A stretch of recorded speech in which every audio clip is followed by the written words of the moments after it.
Who should I tip at the end of the year? Does that have you scratching your head every December? In a world where tip jars are everywhere, and those spin-around iPads where you finish a transaction with various tip amounts staring at you, leaving you feeling pressure to tip, or a little sheepish if you hit no tip, what are we supposed to do?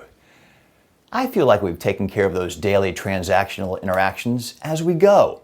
You likely tipped along the way. It's those more personal service types of relationships that leave us wondering if we should tip, and if it's even expected. Let's unwrap this mystery.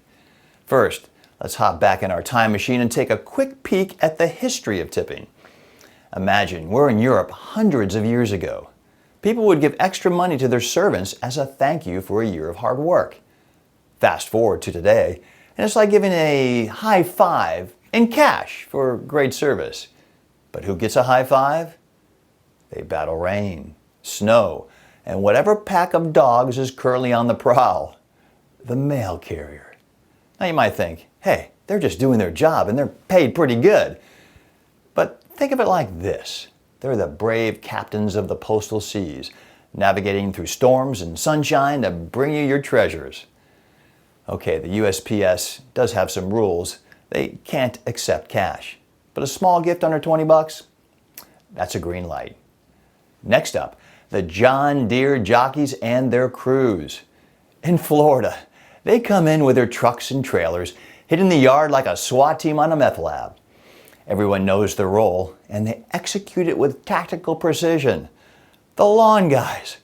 If they've been keeping your greens green, a tip equal to 1 week's service is a fantastic way to say, thanks, Husqvarna handler, but could you do something about those ear-piercing blowers? All right, let's talk about the folks who keep us looking dapper. Hairdressers, barbers, maybe even your personal trainer. If they've been keeping your hair and abs in six-pack shape, consider a tip equal to the cost of one visit. It's like saying, thanks, Rip, for making sure I don't look like a mad scientist this year. Is there even a paper guy anymore? I miss my hard copy in the morning. If there was or is, he might deserve a tip just for surviving as a paper delivery guy.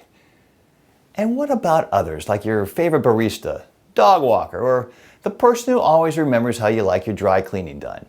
A small gift or cash tip is always appreciated, especially when it's unexpected. Spreading the cheer at the end of the year by way of cash not only makes the receiver feel good, but also makes you, the giver, feel even better.